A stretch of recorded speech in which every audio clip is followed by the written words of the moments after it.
kitchen light hums at 3 in the morning. It is a low electric buzz that vibrates against your teeth. You are sitting at the table staring at a cold cup of coffee. The house is silent except for the breathing of your children down the hall. They are asleep. They think you are sleeping too. You check your phone screen one more time. No new emails, no job offers, just the dark reflection of your own face looking back at you, tired and hollow. You want to scream. You want to wake them up and tell them everything is falling apart. But you don't. You sit there. You wait for the sun to rise so you can pretend nothing has changed. This silence is not peace. It is a cage. You are trapped in the space between what was and what will be, terrified that if you stop moving, if you stop performing the role of provider, the structure will collapse. This fear is heavy. It sits in your chest like a stone. But this isolation is not a punishment. It is an invitation to look at what remains when the labels fall away. The pain you feel is real, but it is not the end. It is data. You are trying to carry the weight of your identity on shoulders that have been broken by circumstance. This is a mistake. You believe that your worth is tied to your ability to control outcomes. You think if you just work hard enough, worry enough, hide the truth well enough, you can force the world to bend back into shape. But the world does not care about your intentions.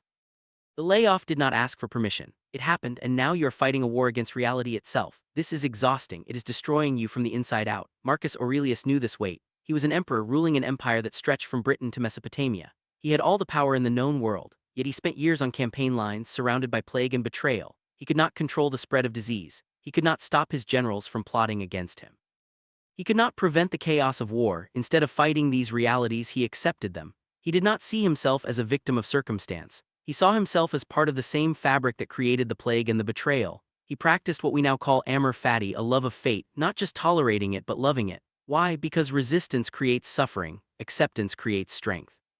When you stop fighting the fact that you are unemployed, you free up energy to deal with what is actually in front of you. You cannot change the past month. You can only change how you stand in this room right now. There is a texture to the air when you are alone that feels sharp. It cuts at your edges. You feel exposed, but exposure is not weakness. It is clarity. When the noise of the office fades, when the expectations of colleagues vanish, what remains is just you. And who are you without the job title?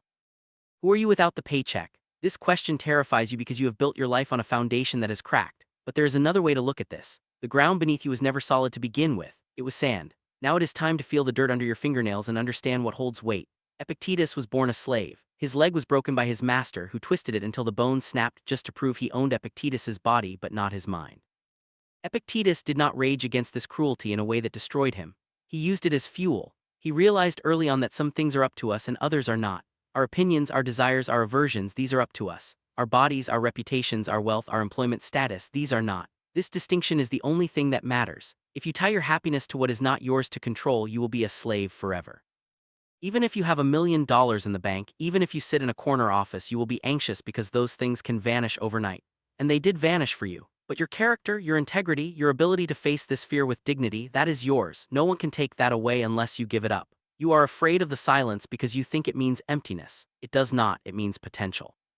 You are hiding from your children not because you want to deceive them, but because you are trying to protect them from a storm they cannot understand. That is love, but it is also a burden that is crushing you. You need to breathe. You need to stop pretending. Not necessarily by telling them the details of the finances tonight, but by stopping the performance of invincibility. You do not have to be strong for them every second. You just have to be present. And being present requires that you are honest with yourself first. This moment is not a failure. It is a premeditated evil, if you will. Stoics practice premeditatio malorum, imagining the worst-case scenarios before they happen so they would lose their sting when they arrived. You did not practice this for your job loss, perhaps because you thought it wouldn't happen to you. But now that it has, the fear has lost its power over time if you let it. The terror of the unknown fades when you accept that the worst has already happened. You are still here, your family is safe, the house is standing, you have food in the fridge. The catastrophe you imagined in the dark hours of the night was not death, it was shame, and shame is a ghost. It haunts you only as long as you feed it with lies. Stop feeding it. The tension you feel is not about money. It is about identity. You are grieving the loss of who you thought you were. That grief is valid. Sit with it. Feel the ache in your chest. Do not look away from it, but do not let it define you. You are not your job, you are not your bank account, you are a father, you are a human being capable of enduring hardship without breaking. This solitude is not empty space. It is fertile ground. It is where you will plant the seeds of who you need to become next. The sun is rising now. The light is creeping under the doorframe, cutting across the kitchen tiles in long, pale rectangles. The hum of the refrigerator kicks on again. A normal sound, a good sound. Your children are still sleeping. They are safe. You are safe. The fear is still there, but it is smaller now. It has no power because you have stopped fighting it. You have accepted where you are, and in that acceptance there is a strange kind of peace. It is not the peace of victory. It is the peace of survival, of endurance. You will get up. You will wash your face. The water will be cold. It will shock you awake. You will look in the mirror and see the same tired eyes, but behind them something different. A resolve, not to fix everything instantly but to handle it day by day. Hour by hour, you are not broken, you are being forged, and this fire is necessary. Go back to bed, sleep while you can, the night is over, the morning is here, and the kitchen light hums at 3 in the morning.